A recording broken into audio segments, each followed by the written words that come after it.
not when you can throw stick or throw stone or throw your phone or hit their head or knock them or shout. They don't even know what they're expecting. So any discipline, discipline on its own is not an emergency. That thing your child did, you must not correct them right now, right now, right now. You must not correct them right now. Yes, I'm coming to defiance. I'm coming to that. You don't need to correct them right now. There has to be timing for your discipline, for your correction, for your rebuke. Am I saying you should not rebuke your children? Of course not. You should rebuke your children, but there should be timing. Because if you don't get the timing right, you lose them. They might just nod. They might give you. They might comply. It doesn't mean that their heart is with you. Your children can obey you, but dishonor you in their heart. So it's not about whether they obey what you say or not. You should get them to a place where they trust you enough, where they honor you enough to listen to what you have to say, where you have influence over them, even when it doesn't seem so, and they can listen to you and do as you say, right? And know that this is for my own good and not just my mom wanting to force me into doing something. Let's quickly run to dangers of yelling on your children. It shuts down their prefrontal cortex, like I already explained. That is that thinking brain, and then stimulates more of their amygdala, the emotions brain. That is also responsible for the flight or fight mode. So instead of your child listening to you or understanding you, when you yell at them, it shuts down their thinking brain. They can't think. That thing you're telling them, can't you think? Can't you see reason with me? They are not seeing reason with you because your yelling has shut down their thinking capacity. They are not thinking at that time. They are just upset. And a child that is upset is not thinking. And number two is that it strains the relationship you have with your child. A lot of us already have that. Your relationship with your child is so strained.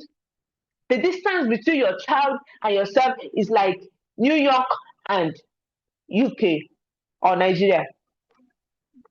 But there is hope for you. Number three is that they become defensive instead of being open to learn. So your child will be more on the defensive side.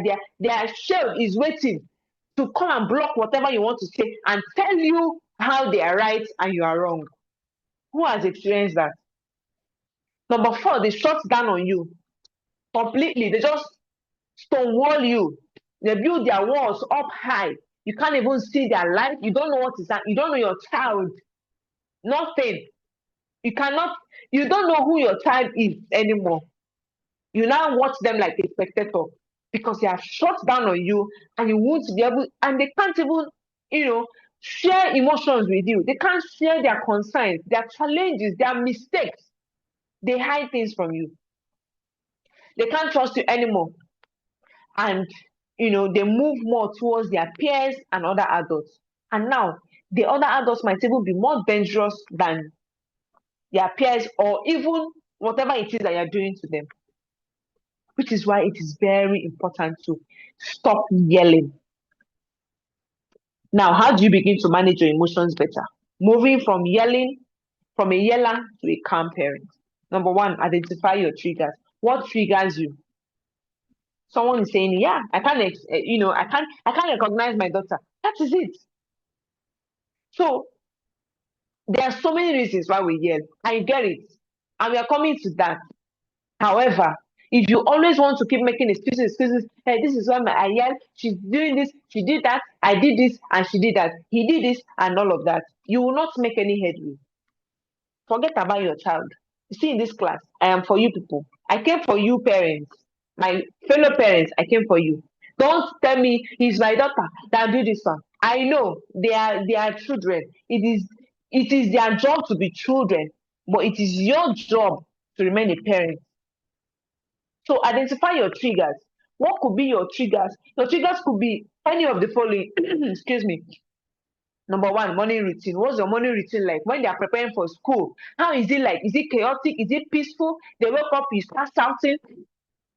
From the time they wake up to the time they leave for school, you shout all through. And by the time they come back, yelling continues. Oh, why did you kick your socks? Why did you not bring out your shoe? Why did you do this? One of the things I do with my family, my children, is that we set aside their clothes. the night before. Their underwears, their shoes, their powders, their cream, their perfumes, their brush, everything is set out. Their socks is set out. We're close to their bed so that as they are waking up and finishing everything, there's no where is this one? So that if there is anything missing, we'll find out a day before. So if your morning is chaotic, is not predictable, you cannot tell where what happens, where they eat, and there should be structure in what they do. So if that structure is missing, it will be a trigger. Oh, that's how you have not done this one. Why have you not done this one? That could be a trigger. Dinner preparation time. You are asking your child, come and watch this one, and they are doing another thing. It could be a trigger, how they are behaving, or maybe they are the ones cooking. They make the kitchen messy, and you don't, you like clean place. Me, I love my toilet and my kitchen very clean. No other place can be dirty, but you see my kitchen and my toilet, I don't joke with it. So if you're on that table, it can be a trigger for you when your kitchen is messy. Your kitchen is you're asking, why is onion here? Why do you spill? Why do you pour water? In fact, at some point, you don't even allow them to do anything because you don't have strength to start shouting over dirty kitchen. But let me tell you, there has to be that mess for your children to get to a place where they perfect it. If you don't allow your children to make a mess for you, how will they learn? Growth comes in the mess. It comes in the mistakes. It comes in the errors. So allow them. Okay, allow them. Bedtime too. You are fighting with your children. Go to sleep. It is okay. You are pressed too much. It's okay. Stop watching TV. They watch until they sleep off with the television. And please, if there is television in your child's room, go and remove it today. I know that some people will want to hate me, but I'm saying the truth. You see, the reason why your child is addicted to screen is because you went and you think it's luxury. You think it's wokeness. You think it's out of having money. You will not use money to buy destruction for your child. You are having television in their rooms. So how do you monitor what they do? How do you monitor what they watch? Some of them have gone ahead to start watching pornography because you don't even know what they watch. There has to be structure. Remove that TV. Put it in the parlor or central place. Let their rooms be screen-free. And for those of them that are even, that owns the phone now, you should put some restrictions to their phone usage. Once they are going to bed, they submit their phone to you and go to bed. If they can't do that, then there's a problem. You shouldn't be going into their rooms with their phone or their laptops or their computers. Now, family visits can also be a trigger. When you visit your family relatives, the way they behave, it will not become, it's as if your children have changed from who they are to another person. That could be a trigger. After work, hey, if you're in Lagos traffic, it will deal with you, You just come back. In fact, as you're getting closer to the house, I just want to go and sleep. I'm so tired. And imagine at the spot of that loss of energy, exhaustion, you step in, and the first thing you're seeing is that your children left the door open and mosquitoes are flying inside. Hey, you start shouting. The door open. What's their name? You. Why didn't you close that door? Diego, where are you? Why did you open this door? Why didn't you sweep here? Why is this pillow on the floor? This, that. You have started shouting. Who is on this table? Put it on the comment section. You are from me. You have started calling their name. I want people to finish cooking. I know you now, part of you people. I came for you people. I know that conspirations will come and drag me after now how I drag you people, but it's okay. I shall be telling you people the truth. If you're on that table of you start from the gate to be spelling your children's name, asking why they have not done what you told them to do. Okay, let's continue. And you are so tired. So the default thing is for you to scream. That tiredness makes you get easily triggered.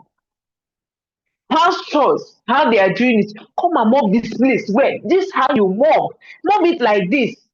The time you want them to mop is not when you have to teach them before they need to mop, so that they will learn. Take time to teach them some of these things. Don't assume that they should know now. Are they not teenagers? No. Teenagers does not mean that they know what to do if you have not taught them. So House chores can be a trigger. It can be something that makes you lose your mind and you start shouting because they are not doing it well. You did not uplift this one up. You didn't sweep this part. You did not mop here. How did you wash toilet? And it's so dirty. How many of you have heard of SOP, Standard Operating Procedure? How things should be done. If your child has not learned something, create a standard operating procedure of how to do that thing, where they know this is how to sweep a house. You lift up every other thing on the floor. You start from the edge of the wall and sweep towards the end of the room or towards the kitchen, as the case may be. Then you pack up and then you throw it away. That is an SOP. My children have an SOP for before school and after school, pasted in my kitchen door. So they know what to do. I need to just refer them back to it. I don't need to scream about it. When you come back, what is the first thing you do? What is the next thing you do? What's the last thing you do? Calling your teenager several times without them responding or showing up can be a trigger. You have been shouting their name and you know that they're in this house. How can you be in this house? I called you. They're not answering me. It can be annoying because I mean, I'm not going to lie to you. I face the same challenges too. Sometimes they'll just act like, you know that this side is closed yet. I don't know in that room again. I mean, they have ear problem and they're not answering you. That could be so annoying, and that can be a trigger for you. Watching your teenager be on their phone all day or their device. They have been pressing, playing game, watching TV, K-drama. Our guests love it a lot because it paints a picture of love for them. You know, guests now, we love love.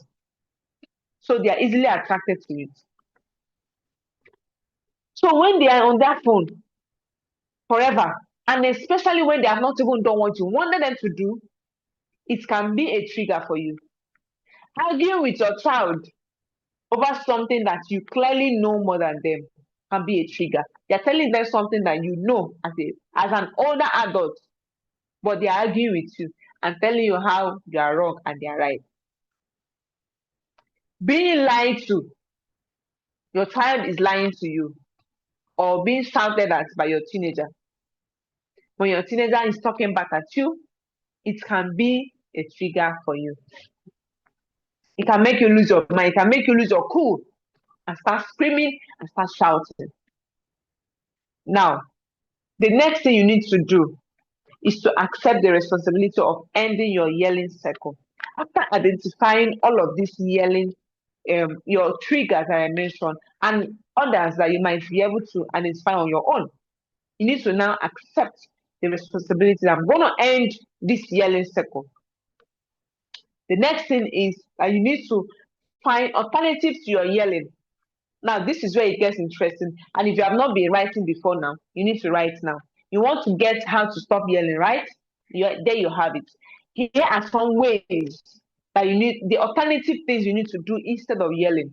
At the point of that yelling, what can I do next? That is the question that a lot of you have been asking. Now, the first thing is breathe and practice the 60 seconds rule.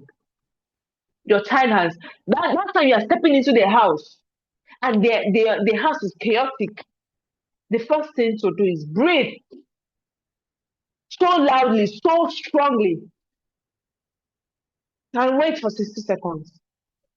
It works powerful. Like you can't even imagine how that 60 seconds of not saying a word can save your life and that of your child.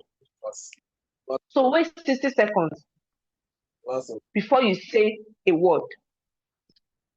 As you have held your breath and held 60 seconds before saying anything, it's going to help you.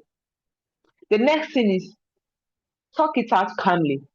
Now, instead of saying, "Why are you doing this? Why did you not sweep this place? I don't like it." You are pointing fingers and then you are sounding accusative. Why not say, "I feel so disappointed that I came back and I met the house unkept. I met the house dirty. When I clearly stated that when you come back from school, you need to clean up your room and clean up the entire house."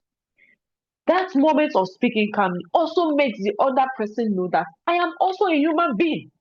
I'm not an animal. Your child understands that, okay, While mommy might be upset or daddy might not love what I have done, they still have some respect for me because your child deserves you to respect them. You don't just expect your child to be the one that will respect you without you respecting them. So you also need to respect them, right? And you need to take a time out yourself instead of telling your child, for younger children, telling them, oh yeah, go for a time out. Go to your room and lock the door in darkness, or you send them to toilet to stay there alone, or you tell them to face the wall. Take a time out yourself. Take yourself to your room, stay there for a while, cool off before you come back to say what you want to say. That thing you want to say is not an emergency. As long as nobody is dying, it can wait. And it will amaze you how it will reduce your yelling by 50% if you try all these things. The next thing, write how you are feeling. Write it down. Journal. There's something powerful about journal. And if your parents say you don't journal, you are wrong. Get a book. When your child makes you angry, go and scribble it in that book. Write how you are feeling, exactly how you are feeling. Don't withhold anything. It's a judgment-free zone. Write how my child was behaving stupidly. This child is so acting foolishly. I don't like it. How will she not sweep her house? Sweep the house. How will she not cook this food before I came back? Write all of it. As you're writing it down, you're pouring out that emotions and you are feeling much better. By the time you are done, you read back what you wrote. It's like, Mogbe, is this what I would have said to my child? And you will see that that was the wrong thing to have said. And you will find better ways to communicate yourself to your child. Ask them a question about the problem out of curiosity, not out of accusation. When you see that they did something, you can ask them, can you make me understand why you didn't sweep the house? You'll be shocked at some of the responses. Sometimes your child genuinely wanted to sweep the house. They didn't just want to be defiant. I know that some are defiant, yeah, but some, it could be a challenge. It could be that, oh, mommy, I didn't even hear it. Okay, so I'm going to paint a scenario for you with my daughter. I told her to do two things. She did one, she didn't do the second one. So when she came back, I asked her, I want to know, did you get the full instruction I gave you before you left? Did you hear this other part that I said you should do? She was like, oh, no, mommy, I didn't. I could have not started shouting. Oh, so that's I told you to do. You don't do it. You don't do one. You don't. I needed to have to explain first, give her a benefit of doubt. And she told me that she didn't get it. I said, okay, so I told you to do this other part. So now you have to go and complete it. Case closed. You are feel good, I feel good. We are both good. There is no award for the best yeller in the world. There is none. No single one award. Now, you can also take a walk. You are feeling tense, you are feeling anxious, you are feeling angry, you are feeling disappointed, disgusted, frustrated. Just step out of the house. Let's fresh air. Feel the nature. If you have flowers, go around, touch it. Touch it and speak to the flowers. This thing I'm telling you is not so easy. That's why I say write it down. But by the time you keep practicing, remember I say that it is repetition that makes it become a part of you. So just take a walk, then come back. You can also take a walk with them when everything is calm and ask them, what do you really feel about what happened? Why do you think we'll keep having this issue? What do you think we can do differently? How do you think I can help you overcome this challenge? I see that you struggle with doing this and that for me. I see that you struggle with staying out of your phone at certain hour. How can I help you become better? What do you think we can do so that you can improve on that? You see, your child will listen to you better if you speak to them like this than when you're telling them, you're just an idiot. You don't even know how to do anything right. All you know is your phone. You will pray for money tonight. You don't do anything good. Nobody is spoken to in that manner and they respond positively. Now, model how conflict should be resolved to your children. If you know how you want conflict to be resolved, when you're having conflict with your child, because at the moment of wanting to yell, it's because of a conflict that is not resolved. So resolve it in a way that you want them to learn to resolve conflict too. Identify your long-term goal. Do I want to raise a wholesome child or do I want to have a chaotic child? Do I want to raise to have a healthy relationship with my children? Or do I want my children to be cats and I'll be rats? Or I'll be rats and they'll be cats? That's goal. What type of children do I want to be? What type of home do I want to have? That helps you, right? That helps you. Now, see the distress, not the defiance. That behavior is communicating something to you. There's something I do. I journal about my children's behavior on a daily basis. So when they display an emotion and then act out in a certain way, I ask myself, what's this behavior teaching me? What's this behavior trying to tell me? If they bang the door, what is it communicating? I have not taught them how to manage their emotions better, and it's a feedback for me, not for me to fight them. So while I might need to correct them and tell them, in this house, you close the door gently, you don't bang the door, it is not allowed. I will go back and find a way, to teach them how to manage their emotions better. Now, look inward for the source of your anger. Sometimes our anger is coming from something. Is it really anger of what they did or something else that is a trigger for you in that situation? And behind the anger sometimes is marked the fear of you thinking that your child will turn out bad, your child will turn out to become a thief, your child stole something. Now your brain is telling you your child is going to be a thief. Act. Your amygdala is working. Act. And then you swing into action and start yelling. But if you should look inward and ask yourself, where is this anger really coming from? Where is this emotion, this upset, where is it coming from? You will make a better decision. Always assume the good intention rather than the bad. When your child have done something,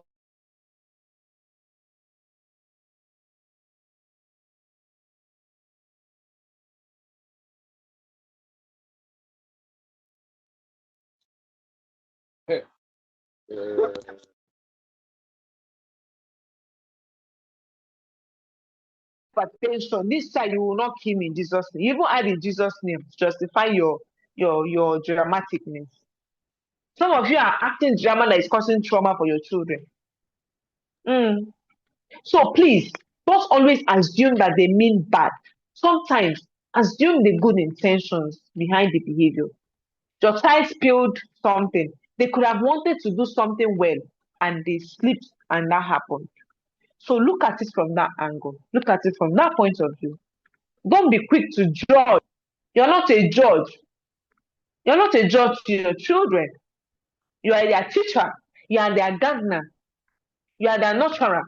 So do your work and stop judging them. Always assume the good behavior, like I said, and then consider your child's point of view. Sometimes you've not even asked your child, how did it happen? You just want to conclude that, it is only my way or highway. Your child's point of view can even be better than your own, which brings me to the next point. Consider the fact that you might actually be wrong and apologize when necessary. Because you know what? When you apologize to your children or say sorry to them, they also see that you are not infallible. You are not Almighty God.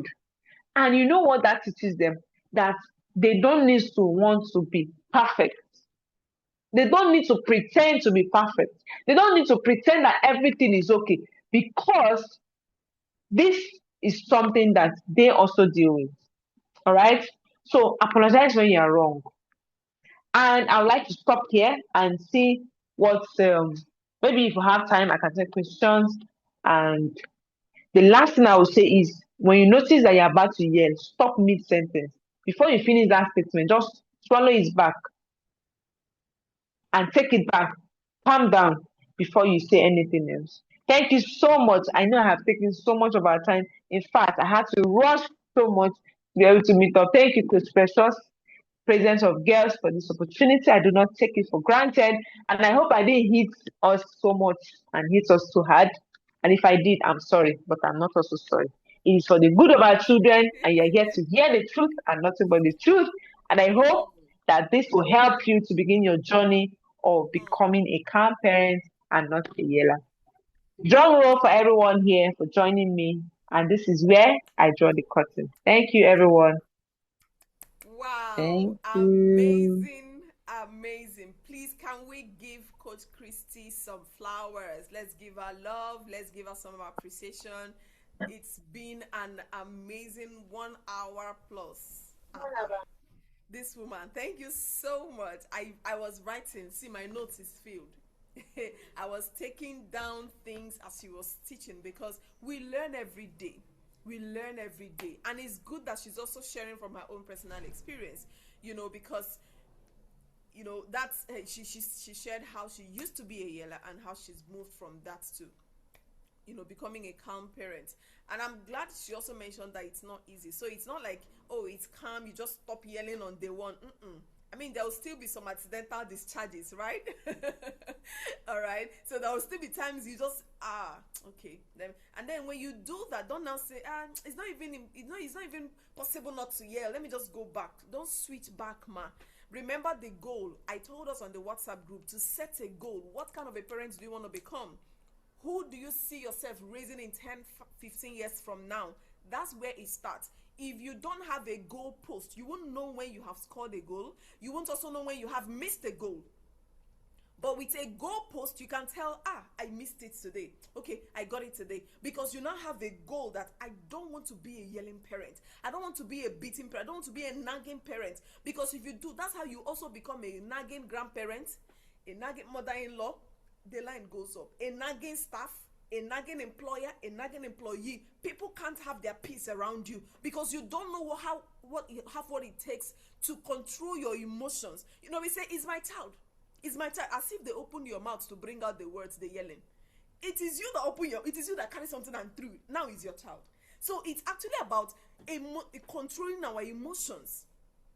Are children going to be children? Yes. Are they going to get you offended? Yes. But I love something she mentioned about structure. Create the structure. They will not follow it on day one, but keep insisting. Tell them this is how it is done. Shouting will not help this matter. I need you to calm down. It is okay to cry if you want to cry. But if you are done crying, you can come. Mommy is available. We can talk. And not, if you cry one more time, I will give you more reasons to cry. You are already lambasting and hey. So start with setting the goal. I mean, this class is so explanatory, and I hope you actually learned something. So in one moment, I want you to put in the comment section what you learned from this session. What one lesson did you learn? What is it that hits you hard? There's so many things that she said. I'm like, Kai, this one will hit this mommy. So these daddies will be saying, who be this? I know she has shared with us some hard meat, but I want to hear from you. What is it that you learned that this one, he enter well. I want to hear your feedback. Go to the comment section, put it in the comment section, and I would, read it out. I want to hear your feedback. I want to see your feedback. Great challenge here. Thank you for bringing some things to remember us. Yeah, amazing. Yes, you're wonderful in delivering the lecture. God bless you. You're welcome. Reason she's Coach Christy. You've done noble, Coach Christy. Okay, I see the wonderful, feedback. What did you learn? What are you going home with? I know some of us came here thinking, is it even possible to raise a child? She's talking more. She kept talking more teenagers. We have people here that are raising toddlers as well, right? You are thinking, is it even possible to raise toddlers that will not make you shout? Sometimes it's only when you shout that they will listen. Are you on that table? Are you with that mindset? So now you know that it is structure. Create SOPs. SOPs is not just something that we do at business places.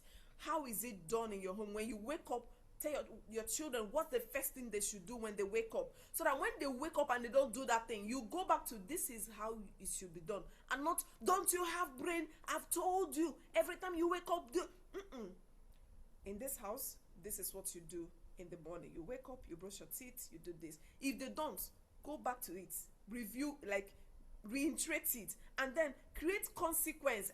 Coach Christy didn't go to that point, I'm sure, because of time.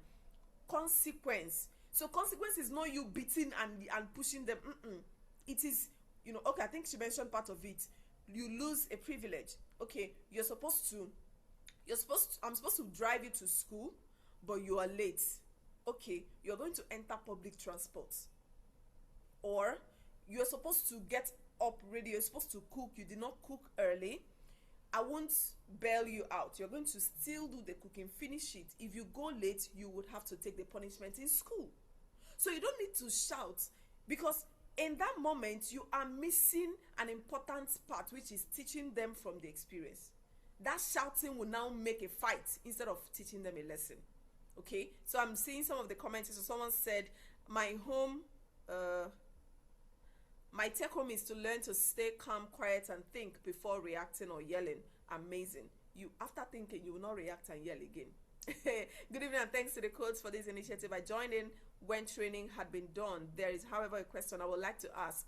What's the difference between yelling and using a stern, strict voice to either give a stern warning or hasten delayed obedience? Do we call that yelling too? Is this a productive disciplinary measure or not? Okay, I think we're going to switch to the question and answer session because our time is fast spent.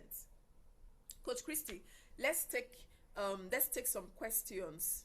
Let's take some questions, and then there's something I'm going to be sharing with you. I have a gift for you, actually, for everyone that joined. I have a gift for you, so don't go nowhere. If you how do they say it, Picono? If you snooze, you lose.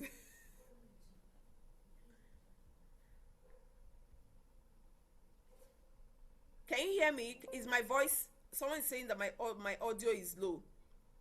Okay, so if you snooze, you lose. So I think we're going to take questions. I see some questions in the comment section already, but I'm also glad that we're sharing what we have learned from this class. Someone said parenting is a game of time. The change I want starts with me. Yes, this one is very important. The change starts with you. The change starts with you.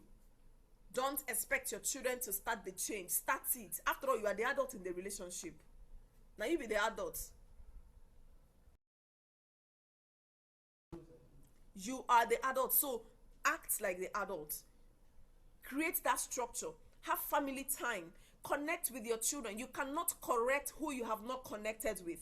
So many of us, we are distant from our children, and so when you are trying to correct them, it's sounding like you are making noise, like they can't hear you because there's no emotional connection. Now, have you ever wondered how much you try to please your lover, someone that you love, someone that is your best friend, someone that you're very close to? You try as much as possible to make them happy. You don't trigger them, you don't get them offended because I love this person. That's the same thing. If you're not emotionally connected with your daughter, you will miss it, you will struggle, you will continue to yell. And I think that's the next thing we're going to cover in this community. I'm going to be teaching you how to connect with your child, with your daughter, because connection is important for correction. Correcting someone you are connected with is easy. All right, so let's move. So I think we're going to take some questions at this point. Let me see. Someone says, I learned how to control my emotions. I need to prepare an SOP for them. Beautiful. Keep practicing inside and outside. My take home is to learn how to stay calm. Okay, I've taken this before. Let's see. Okay, so let's take this.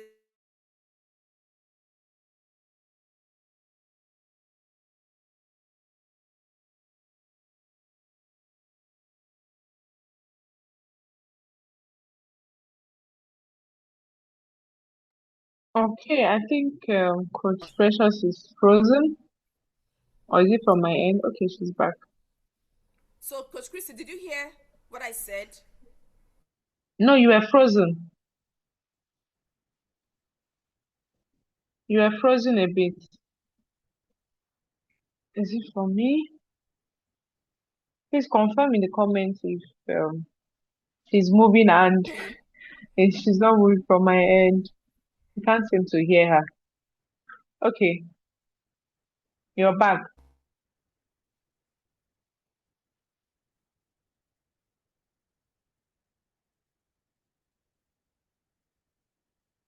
Okay, so let me try to look at the comment section and see if I can start taking picture because of time. Okay, someone says she's full. Okay, okay. I think you're back now. Um, Hi, So Coach for Chrissy, can someone you that hear me? asks this, yes, yes, I can hear you now, loud and Okay, clear, yes, loud let's and go clear, go but ahead with no the image. Q&A. Okay, okay, okay. All right. So I was trying to answer the question of someone that asked about when you are trying to get your children like to be firm and when Yes. you are now yelling. So Yeah. there are two different things. Yes, you should communicate firmly, especially when you are delivering instruction to your children. It shouldn't come from the voice of I'm not even sure or let me not offend my children. Trust me, in the process of giving instructions, your children may not always like you. And it's okay. You are not Father Christmas, neither are you an ice cream. So if your children don't like you all the time, it's fine. Don't fight it. Don't now be a negligent parent or an avoidance parent that just want to just not be involved. Just let them do their way. Permissive. We are not preaching for you to be permissive here. What we are preaching is for you to be the right authority in the life of your child and be firm when you're delivering instruction. When you tell them this is what you're going to do, look them in the eyes, look them in the eyes, and establish that voice. Let your tone be the same. Don't say "Ah," and then you calm down and say, but you are yelling. But if you maintain the same tone of voice, okay, so I'm going to have you do this at this time. And if you do not do it, this is the consequences that are going to come with it. Look them in the eyes, make them understand that you are. Let them not start thinking that is mommy really serious. And you know the thing, when you make a threat, like this is what will happen, make sure you follow through with it. Don't tell them you will not watch TV. In fact, TV should not even be a reward or punishment. But let's even say they are not supposed to watch TV and you are telling them you're not going to watch TV until so time, and then you don't follow up with that. You catch them watching TV at the wrong hour. You're already breaking the rule yourself, and they won't take you seriously. So the next thing will not be for you to yell. And mind you, yelling is a programming. When you buy a cat or a dog and yell at the dog from the first day that you bought the dog will not answer you if you don't yell. The day you want to speak calm, that dog will not answer you. If you call it from now to tomorrow, except you yell. That's the same way that human beings are wired for certain things. So when you yell at them, they will think that that is the normal way of doing things. But when you speak calmly and remain in that tone, don't increase. So I want you to measure your yearly meter from today till Sunday, right? Give the feedback to Coach Precious. Let her be your accountability. Tell her every day. Send her how many meter you from 0 to 7 is the yellow meter, and from 0 to 4 is still okay, even 4 is beginning to go high, right? I try to keep my yearly meter from 0 to 3. So 0 is like whispering, then 1 is like talking low, then 2 is like talking calmly, then 3 is being firm. So there are situations where you need to use 2, use 1, use 3, use 4. But don't let it get to 5, 6, and then 7. 7, you're not screaming, right? So that's the difference between yelling and being firm. So be firm. Let there be authority in the way you're speaking. Let your children know you're serious, but don't scream, right?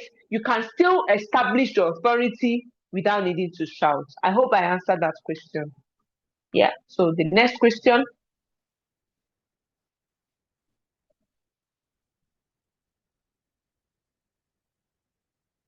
So I said your yelling can go from 0 to 7.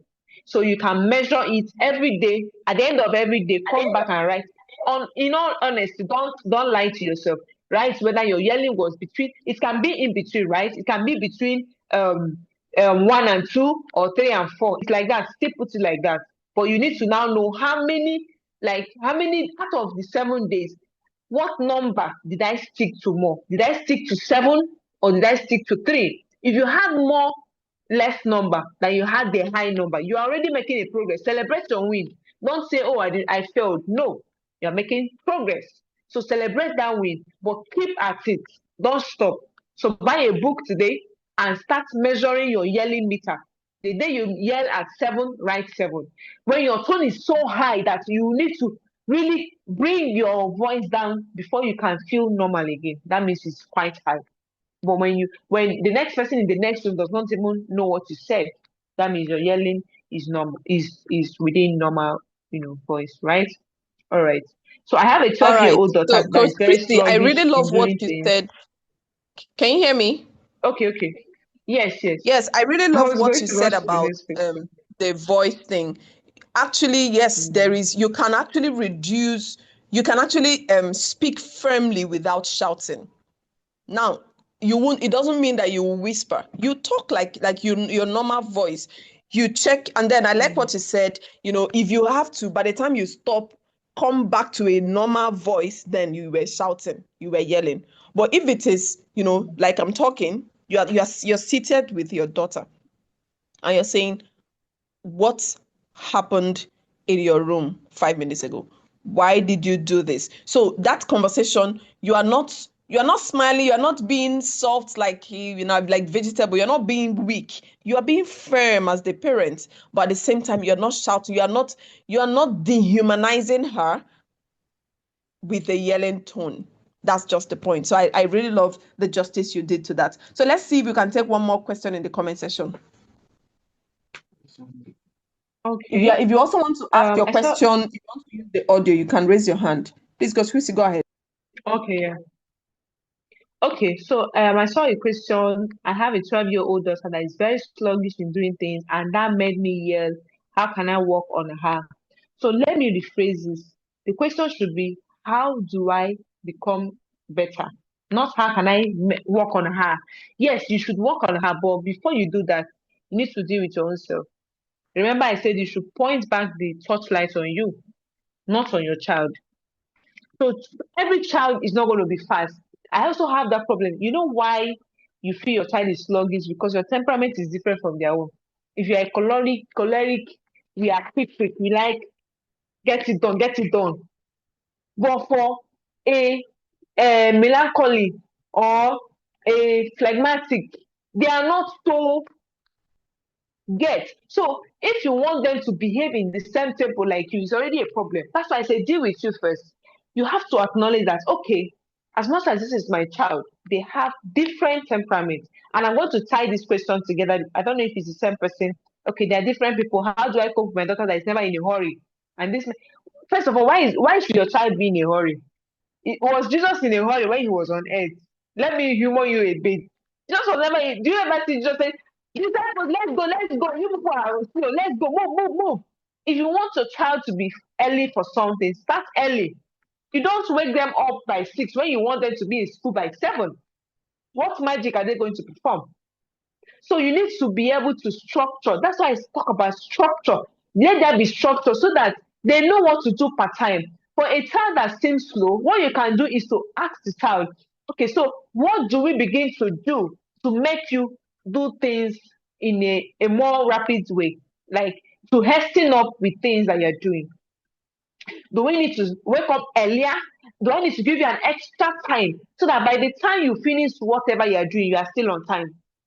You can also tie little rewards. Okay, when you finish this on time, this is what you will get. You will get a sticker for younger children, or you can get a treat from me.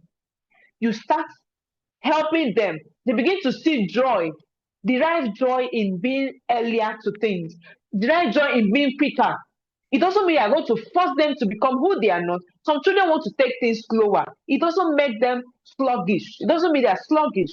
So you need to give them the room to still be themselves while improving. So that's why you need to deal with yourself. When you want to rush them, tell yourself, calm down, auntie, calm down.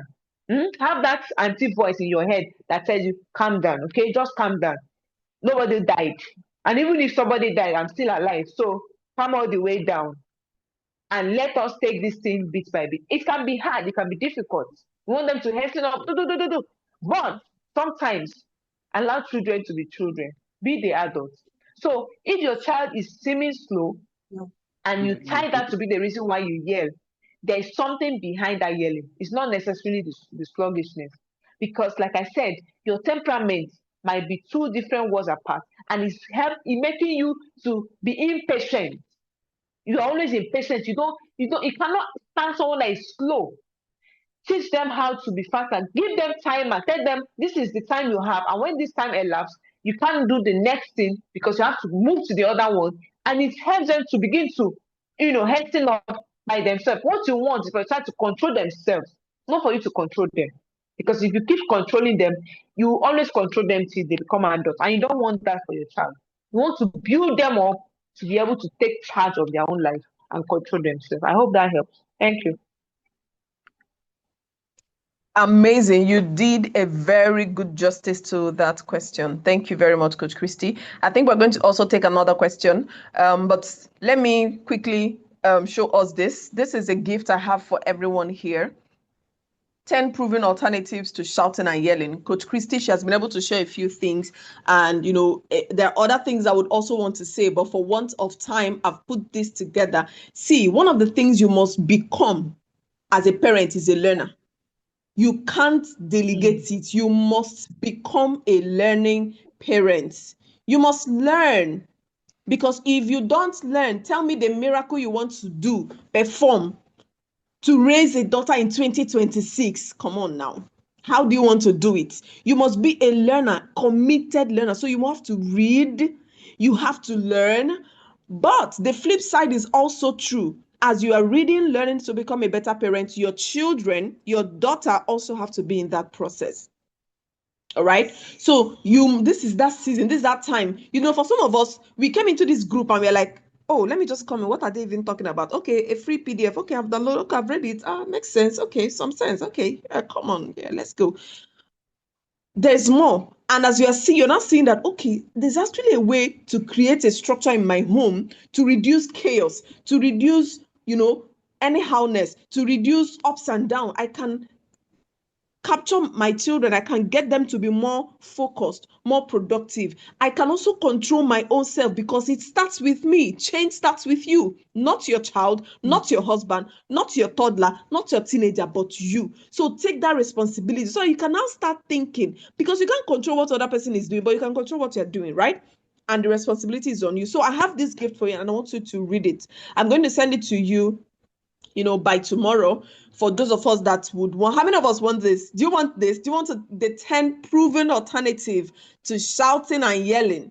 Do you want it? Do you really need it? I'm sure you do. Now, yeah, someone is raising hand. I do. Now, do you also know, have I told you that one of the reasons a lot of us shout and yell is that our children are distracted? So they have a lot going on. They have they have TV is on, peer pressure is on, they're not focusing. One of the reasons you shout is you've not done your assignment. Oh, your room is a mess. You've not cooked. You kept that thing on fire and you left it and now just burnt. They have focus. Have you noticed? You send them, go upstairs and get me something in my room. Before she gets there, she has forgotten. And sometimes she's scared, she's afraid, she is worried about coming back to say, Mommy, what did you say I should bring? Lack of focus, distraction. Our daughters are struggling with it. And it is also a ripple effect. It is showing up in their academics, poor performance. It is showing up in the way they carry themselves. It's showing up in several different areas of their lives. Now, I'm not a parent coach. I work with parents because by extension, I mentor their daughters, and by extension, I work with them. But I've put together something for your daughter so that as you are learning here, your daughter is also learning. Your daughter is also becoming. Now you are going to meet yourselves halfway. She is being mentored, you are learning, and you meet yourself halfway, because there are some things that you will learn and it will be difficult to pass it across to practice it, because that your daughter is still the same yesterday, today, and forever. But she's learning and being held accountable by someone. For instance, yours truly, right? She is going to understand that, okay, I actually need to start focusing, and these are the ways to do that. Now, that's why we've put together something for us as parents, something for our daughters. Our Wholesome Girls Bootcamp, we've talked about it severally, but today I want to give you a gift. Now, coupled with the free PDF I'm giving you, I'm also giving you a discount sales. Special discount only for global parents. Only for the global parents in our community. And 10 of them. I'm sure that you've seen this thing, the registration, the early bird, like the normal price is 45,000. Please stay muted. The regular price is 45,000, right? And the early bird registration is 35,000, but only for 10 parents here. If you really want your daughter to, start learning, to be mentored and held accountable, to have someone. So imagine that I'm mentoring your daughter. Imagine that she's in a space with me where I'm teaching her how to focus your life, how to, how to overcome distraction and build strong focus, how to identify distractions, triggers, how to, even have a working relationship with your parents, how to develop powerful study habits, how to become confident and speak up. She is being held accountable. She's being mentored. It makes your work twice easier. And that's why we're putting this together. And we also have a special session for boarding school students. Now, this program is going to run from 6th to 11th of next month, rather, April. 6th to 11th of April, we're having this program, and it's online, virtual, just like we're having it here, and a lot more interactive. Of course, when it's girls, the dynamics is different, because I need, the room is more lively and a lot more engaging. So you want your daughter to be in. I'm giving 10 slots only to parents that really want their daughter's life to start making a difference, that really wants me to mentor them. I've had a lot of parents come DM to say, Coach Precious, I want you to mentor my daughter. I want you to mentor her. This is the opportunity I'm giving you now. All right. So take a screenshot of this. This is the account number on the phone, on the screen. There's no long talk, right? There's no long talk. We are giving this and this is just for 24 hours. After 24 hours, this is, out of my magnanimous, whatever, my glad heart as the president of girls. So I'm giving you that in the 24 hours, the price will go back to 35,000. And after the early bird registration, you have to pay 45,000. Now, this class is going to give your daughter 1 week access to me. We're going to be learning, giving them material. They're also going to receive a leadership book, personal leadership handbook for girls. That's, for me, I know that it's not about the money, it's about the impact. So you are getting more value. This class alone, you should have paid for it, right? But you're having it free. The community, you should have paid for it, but you're having it free. I'm on a mission to partner with you to raise a global giant girl. That's the mission, right? And I want you to take action now. Let's even get started. Let's see how, as we're working on our own end, a parent called me recently. She said, Coach Precious, this your girl, talk to her. I'm like, okay, give her phone. By the time we are done talking, it's as if someone poured cold water on her. She was like, I never saw it like this before. I'm like, okay, let's talk. You never saw it like this before. Now you do. So sometimes you actually need another voice, but not just any random voice, but a trusted voice, a trained voice, a voice that is on a mission, a voice that your child, your daughter can listen to, a voice that can influence and impact them positively. Because we live in a negative world. We live in a world where she's definitely going to have people speak to her. A lot is already happening. She's interacting with the world. And so she needs to be recentered every now and again. And that's what I want to do with this program. The boarding school session, the special session for boarding school students is also going to happen in that 1 week. We'll have special, session for girls in boarding school. And I'm going to be teaching them, helping them, to understand and be able to thrive in that boarding school where they are. So if you want me to mentor your daughter, this is that window that you can take advantage of. Make your payment, send the receipts to the group, and the admin will take it up from there. Let's go back to the question and answer session that we were having. So Coach Christy, can you see some more questions in the comment section? Yes, I was looking at the question. I saw a lot of questions actually. Okay, so But let's see as much of as we can course, take. okay, so I'll need to know where we are going to wrap up, so I'll know how to answer and to pick the priorities, because the truth is some of the questions will need more information for me to answer. So I can't just answer randomly. So someone is Okay, asking so my let's 13 year do, we should be done babe, by 8:15. So let's see what we can do in the next it's nine, 16 that means minutes. 9:15. 9:15, It's only pardon. number 9. Yes. Okay. Okay, so my 13-year-old gives me attitude each time I send her on an errand or correct her. Please, how do I handle it? Are you connected to this child that is giving you Mm. attitude? Because trust me, girls Yeah. have attitude. You also had attitude growing up, don't you, mommy? You had attitude. So all of us, we had attitude. It's not a problem, but the problem is how the relationship is, the relationship with your child. So before you correct, there has to be connection. For every one bad correction, or let me put it this way, for every one negative correction you want to give your child, you need to give them 5 good compliments. Did you give compliment to that child before wanting to correct them? Or you just come from nowhere, you just want to correct them? And for sending errands, your children should understand that they are part of the family, and being a part of the family will require they take responsibility. So, for instance, in my own home, when we finish eating on the dining table, I sometimes carry the plate. In fact, these days I have a 5-year-old. She takes out the plate and it's breakable. I know that some of you will be shocked, but it's breakable. She takes it from the dining table to the kitchen and put it in the sink. As much as she may not wash all of them, but she does that. And I teach her and the brother that this is your responsibility because you are a member of this home. I play the responsibility of a mom. Your dad plays the responsibility of a dad. You should play the responsibility of a child. So what does children do in a home? They clean the house, they take out the trash, they clean the table after eating, clean up after them. So you need to come to a place where you go back and build that responsibility chart with your child and let them understand that part of your responsibility of being in this home is going on errands, right? That's one step. Going on an errand is part of your responsibility because if I need you to buy something, and I'm also teaching you situational awareness, I'm teaching you to be responsible because as you're going out, you're learning how to negotiate. So come from the angle of offering them something that they can't get if they don't go for an errand. So it's because make them understand that look, less from me, I will just go for my errand myself.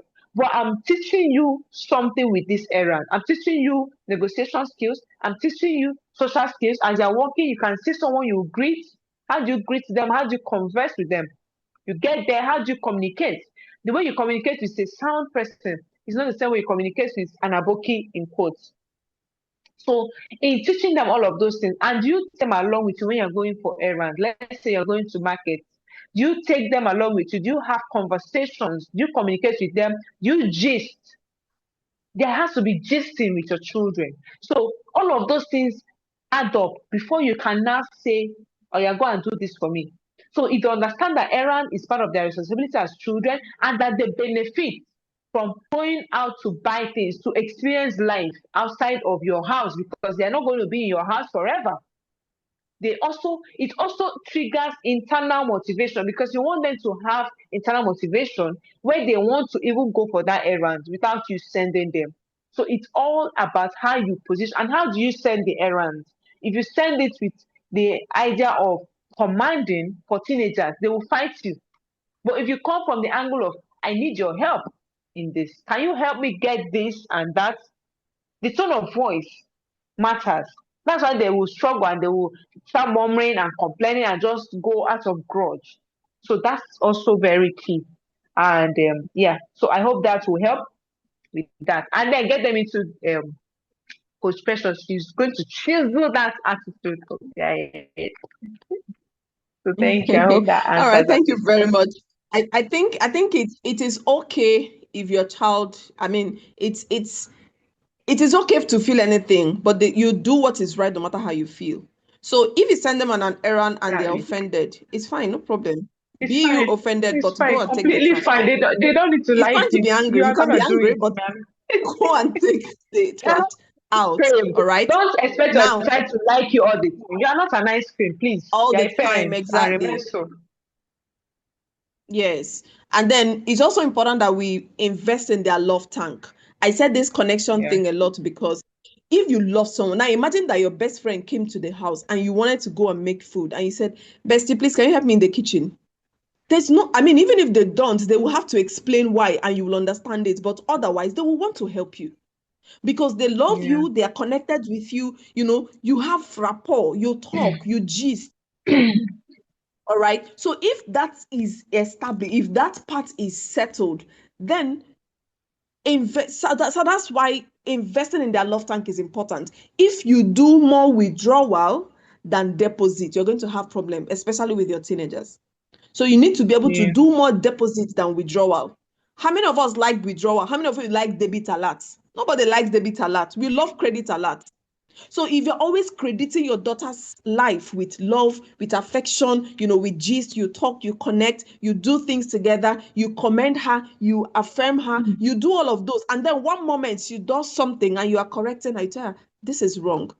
And this is why it is wrong. You're being firm. She will understand it. And even if she doesn't, at the moment, she will know that, I messed up. I should be correct. I should be, this is deserving. So let's make more investment, intentionally connecting with them, filling their love tank than, when we are doing the other way. So that when you do, it will balance up. Imagine having $1 million in your account and then you withdraw 5K. Will it shake the account? No, it will not. It will not. But if you have 2K and you remove 955 naira, your account go red. Okay, let's take the next question, Coach Christy.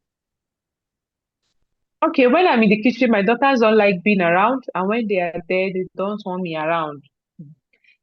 That's Sorry, before you continue with that that they question, don't someone like. is asking, Okay, please, okay, how okay. much did you say we should pay? 30,000 naira as against 45,000. So you have that account details on the screen. Take a screenshot of it and you can make your payment. Put your receipt in the group and the admin will attend to you. Continue, ma.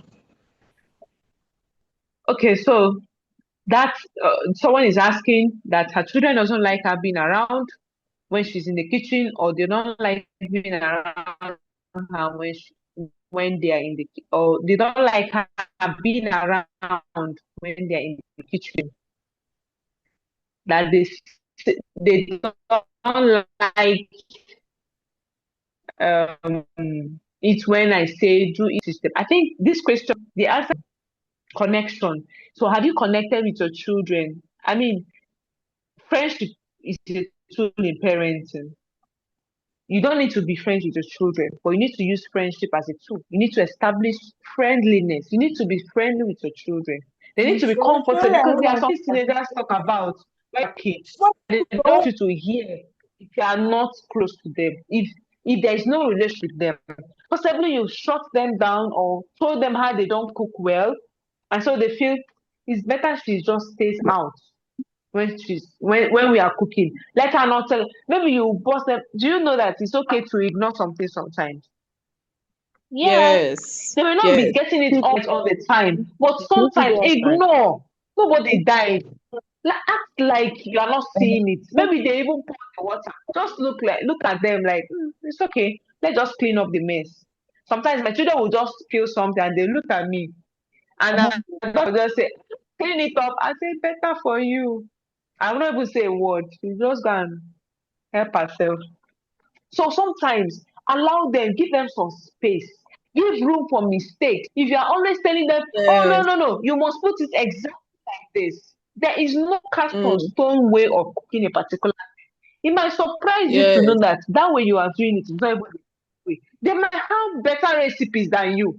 Maybe you can tell them, Yes. can you teach me recipe? I want to learn. You know that you people are now younger than me and you are having newer things.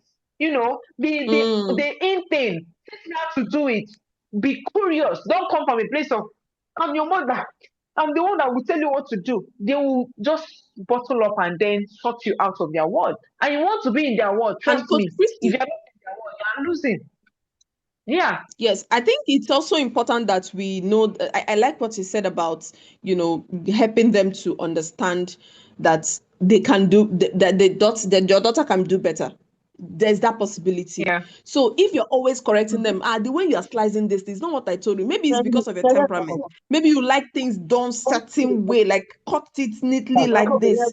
So you're always Yeah. insisting it be done your way. So they're avoiding you when mom is in the kitchen. Please, please, please. The correction is too much. Now, let me ask you, Is there anybody here that enjoys correction? Nobody. Like you, I'm not saying that it's correction bad. I'm saying you enjoy it. Like every time you're corrected, they're telling you this thing you didn't do it well. Does it feel good? It doesn't feel good. It's an uncomfortable situation to take in. Now imagine you correct them all the time. Anytime they come into the kitchen, this thing you do not slice it well. This one you do. This thing you burnt it. This one you do. They cope. This is how you carry it. Every time you're correcting, they will avoid you because it's not comfortable. So sometimes, like you said, ignore Yeah. some things. Discipline is not an emergency. It is not emergency. Nobody died. It's not emergency. Allow them to make that mistake. You can talk about it next time, but it must not be in that moment. So that let them learn, because how would they even learn if they're not making mistakes?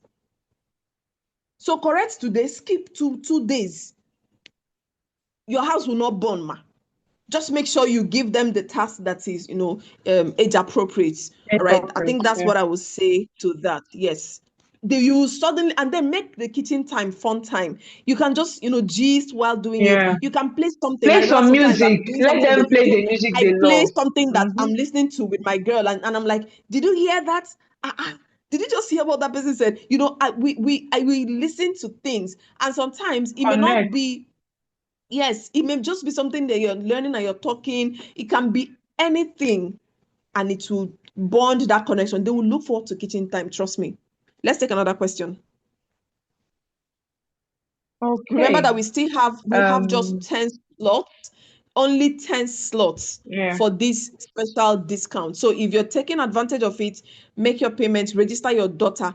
Don't wait until after 24 hours, of course, this offer will be over. So this is just for those of us that came to this class. It's my way of honoring you, for showing up for this class. So if you're making that payment, make it, share it in the group, and you'll be on board. Your daughter will be onboarded. Of course, if she's going to use your phone, or she has a phone, she'll be onboarded by tomorrow, and then she will get ready for class. Go ahead, Coach Christy. Okay, so someone said, I have no good relationship with my daughter.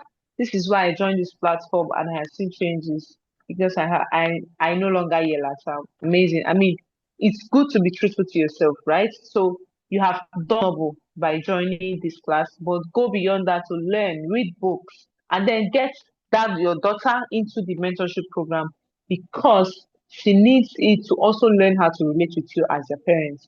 Someone is saying, please, I have 5-year-old and 3-year-old. How do I talk that yearly?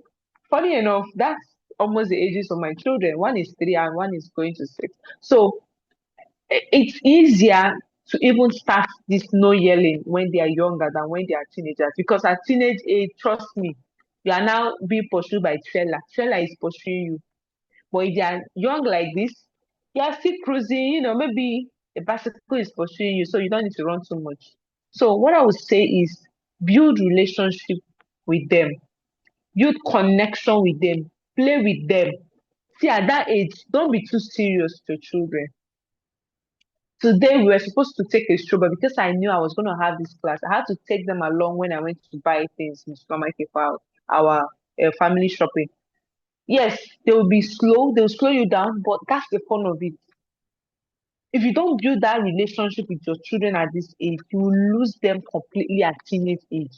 Look, I have no fear that I'm going to have the best teenagers and have the best relationship with them at teenage age. You know why? I'm sowing the seed now that they are younger, so that by the time they get to that age, I will not have this struggle. My children enjoy staying in the kitchen with me. So it will not be surprised that they will enjoy cooking, including our son. He helps me. In fact, sometimes I have to now be slowing him down. It's okay, calm down. So this is the time to build relationship with your children. Don't correct them with a yelling voice because you are programming their brain. They will grow up thinking that it's only when mommy shouts that I will answer her. And them understand that mommy's voice and daddy's voice is to save them. Because there could be time when you call them and need them to answer once to save their life when they are not even seeing you. So if they are trained only listen to when you yell, they might get killed before they get saved. So paint a scenario that's age appropriate to them. Tell them that when mommy talks, when mommy talks or daddy talks, You listen for your own safety, for your own good, so that you will be out of trouble. But if you don't listen, you might get into trouble.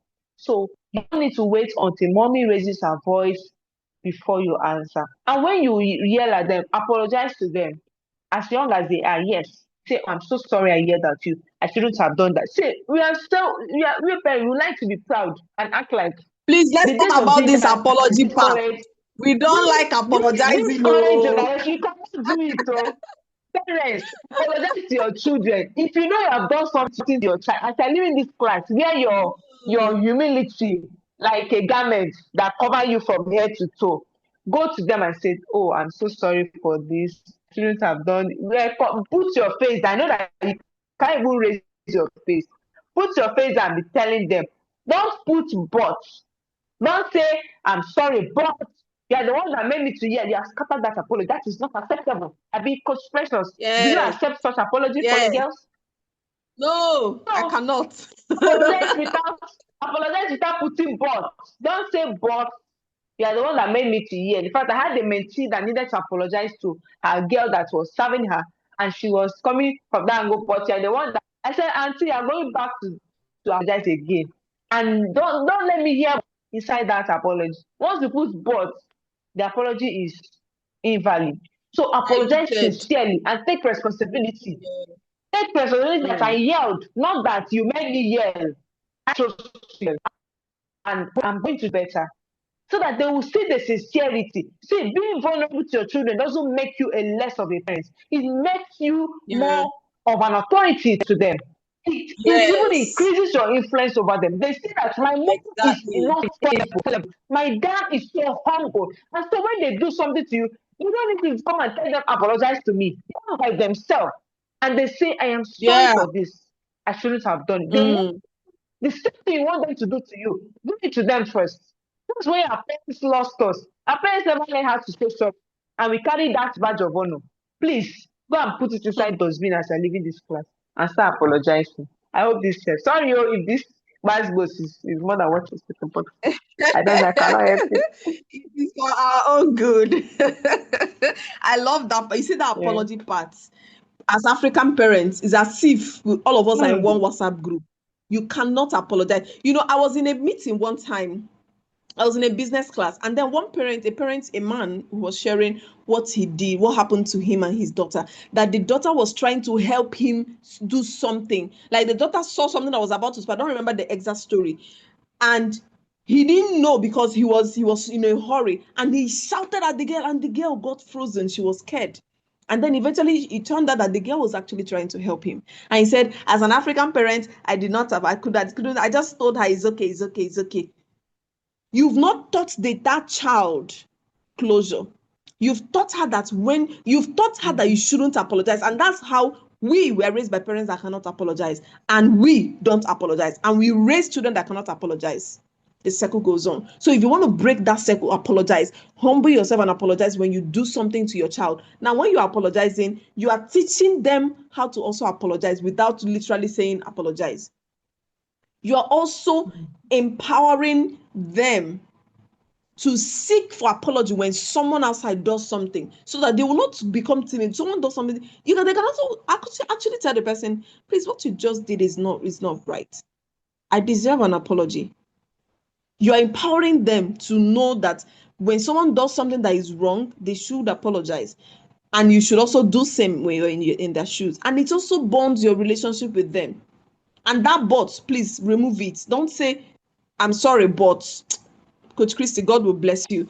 Okay, so let's just take one more question because we have 2 minutes to go. One more question and we will be out of Hmm. here. Okay, The so rest of the whose questions we'll take question it should in the, we take in the now? community. Okay, okay. That's fine. Trying to get the question again. Okay, someone is saying Let's see if we my can take any of husband the. didn't see it that way. Okay, go ahead. Is that a question? My husband didn't see it that way, that area. He always say I'm spoil. I guess you're saying I'm spoiling them. No, no, no, no. That's not spoiling. I don't know which of my response that you're responding to, but if it's about building structure or not yelling doesn't mean that you're spoiling your children. It's not permissive parenting. Not yelling is you being, disciplined and getting hold of your emotions. So it's completely not the same with spoiling children. Okay, please, I just need to get that straight. Someone said mine is sibling rivalry. My 11-year-old eldest daughter is so aggressive to her siblings. She doesn't like doing anything except studying. She's overly intelligent, like being gifted. She is also hyperactive. Um, Ma, I would like to say that this your question is not one question, right? Is I'm seeing questions and I may not be able to take all of five because we're already 9:15 already and it's a lot, right? But for sibling rivalry, you need to build if you have been acting like a judge and jury among your children, you're going to have them fight more. Now, conflict among siblings is normal, but rivalry is not normal. It might be common, but it's not normal. So you need to check the root of that rivalry. Like you said, the eldest. Sometimes we put a lot of elders. We want them to be the best. We want them to be the co-parents. We want them to act like parents. We want to give them authority as parents when they are not there. So you hold them on too much high esteem when they are doing certain things. You are the first child. You're not supposed to do this and that. You are pressuring them, and so they can't even be themselves, and they will take it out on their younger ones. So there are so many things on the layer of sibling rivalry. It's not just in one straight line. So you need to check how do you treat that your the eldest from the other ones. Do you treat her, harsher than the younger ones? Do you hold her accountable and don't hold the other ones? Do you punish her more than you punish the rest? Because to you, she is the first child, so she needs to behave.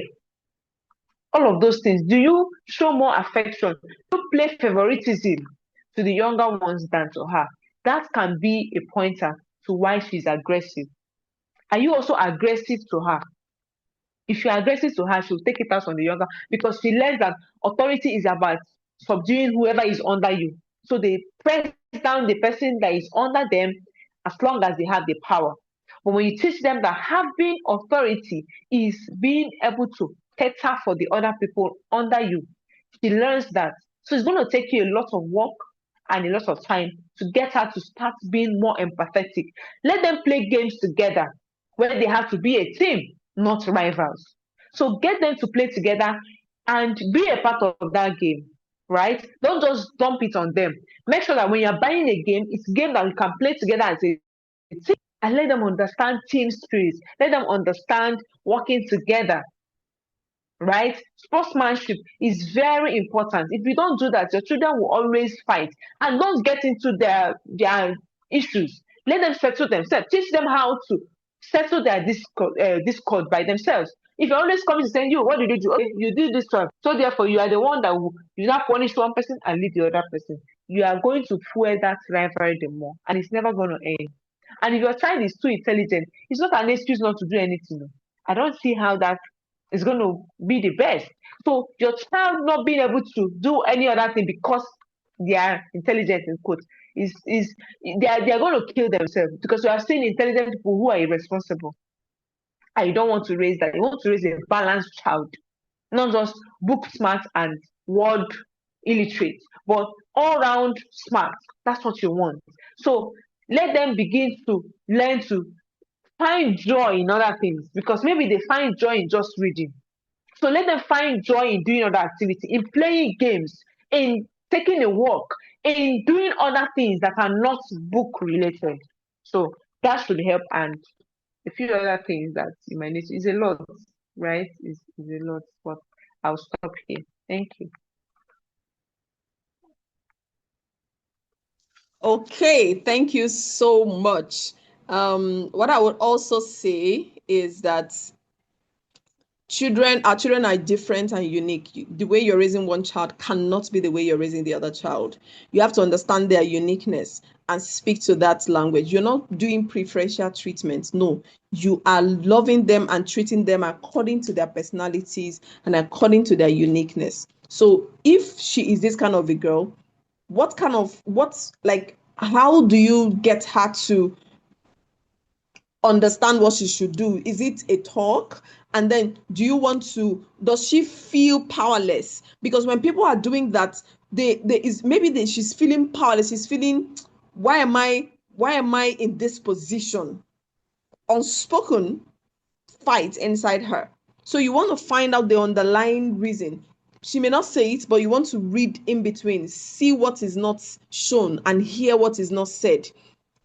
Hard, right? So one of the things you may want to do is to understand, how does she interpret those rivalry periods? For instance, what does she say when you come into the situation? What does she say? Does she say something like, "Mommy, you're always siding for this guy. Mommy, you are the one that..." So listen to that part. It can give you a clue to why she's behaving that way. Now, I also love what she said about allowing them settle themselves. Now, you can get them to settle themselves without doing it. You can say, okay, this situation, I am sure you people can solve it. So I'm going to let you go into your room, and I'm giving you 5 minutes to sort it out. And I don't want to hear fight. What I want is love, because that's the foundation upon this home is built. Remind them the goal of the home. That our goal is to be a peaceful home, for instance. Our goal is to be a role model home. And that kind of home cannot be a home where people are fighting. So I'm giving you people 5 minutes to go to your room and settle it. When you done, you come back as a team to me and tell me how you settled it. It may not work on day one, it may not work on day two. But if you insist that this is how rivalry is solved in this home, they'll find a way. In fact, they will rather maybe stop fighting, because they know mom is going to tell us to go inside and sort it out. So let's rather just stop it at let's solve it before the problem starts, okay? And then you also want to get her mentorship. Let me mentor her. Ma, case closed. Get her into my mentorship program, and I can begin to work with her. Of course, when I mentor girls, one of the things I do with them is to get them to, assess themselves, assess their relationship with their parents, with their siblings, and with themselves, right? So they can begin to see where they can make an adjustment. So that's one of the things you may also want to do. We've come to the end of this class. I wish we wouldn't end. I wish we can continue, but unfortunately, I need to let Christy go and prepare her children for school. So it's been a wonderful almost 2 hours class, and I want to appreciate all of us who are still here, 35 parents still in class. It shows a level of hunger. It shows commitment. It shows, please, can we appreciate Coach Christy? Can we appreciate her? Can we give her some love? Can we say thank you? Thank you so much, Ma, for coming. Thank you for sharing deep knowledge and from also your experiences, right? We are deeply, deeply, deeply grateful.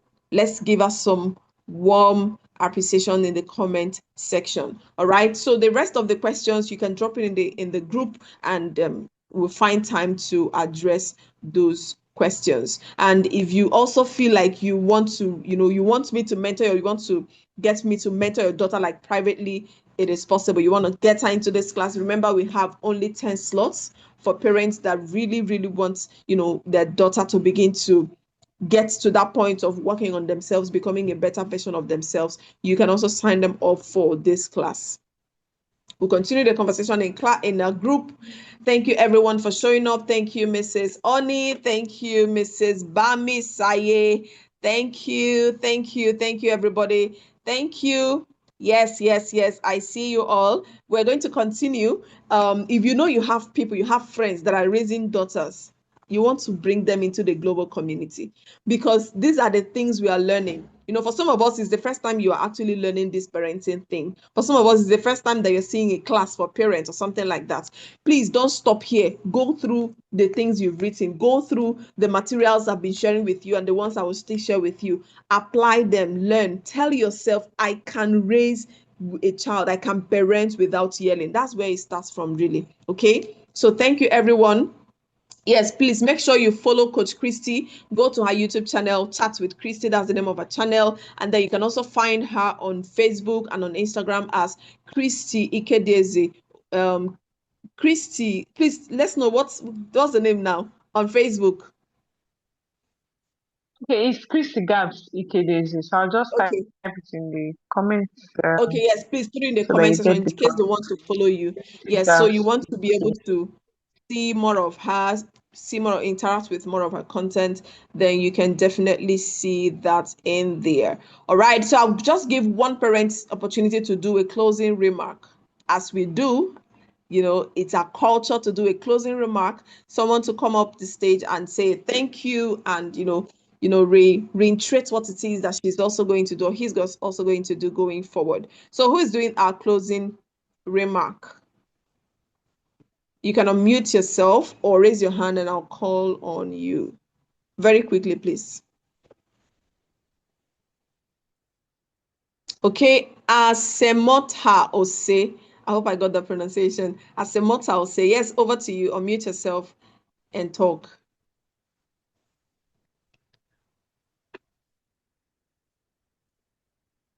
Yes, you can unmute. Can't you unmute yourself?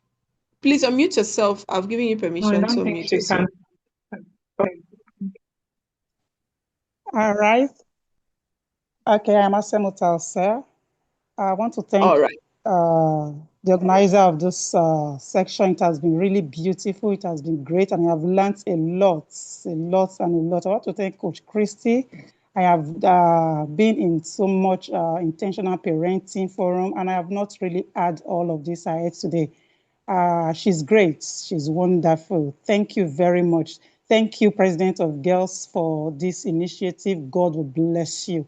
God will bless you. You would never have a better yesterday. Thanks, everyone, for coming. I appreciate you. Thank you. Thank you. All right. Thank you so much. Thank you, Ma, for that beautiful closing remark. We will continue this conversation in our community. For now, let's go back and marinate on the things that we've heard this night. I know some of them came really hard. Some of them, Coach Chrissy was just choking us left and right. She's not even messy for us. So please, let's go back and think again. Tomorrow we are continuing with we're going to be going on a 1 week no yelling challenge. 1 week. And every day you're giving us, feedback. What lessons did you learn? How did you apply the things you learned today to make the no yelling easier? That's what we're going to be doing. So from now to the end of the week, we are doing our no yelling challenge. Who is ready? If you're ready for the no yelling challenge, say I'm ready. I want to see you in the comment section. Take the challenge. Take the challenge. Are you ready? Are you going to go? Are you going to chicken out and say, I beg, this one is not for me? I will yell. I am gonna yell. So if you're going for the challenge, let me see your comment in the comment section. Say, yes, I'm ready. Good. I see a lot of us. Thank you. Yes, I'm ready. Yes, I'm ready. Thank you. Let's go. Let's do it. Right? Let's be that parents that can raise solid girls, solid children, solid, girls that will not be timid, that will not be struggling, that will not need therapy tomorrow because of the plenty idiots and goats and stupid you have shouted into their head. 100% ready. I love it. Yes, I'm ready. So let's go. 1 week no yelling challenge. Every day you're sharing your feedback, and we're also going to be holding you accountable as we go. Thank you so much, Global Parents. I celebrate you. I celebrate your open heart. I celebrate your vulnerability and your willingness to get better. God is going to help us, all of us. We will that will not just be role models but in our homes, but girls that will be role models even outside to other people, to other families, and to other children. Good night and have yourself an amazing, amazing night rest. Bye, everybody. Good night, Coach Christy. Love you. Thank you.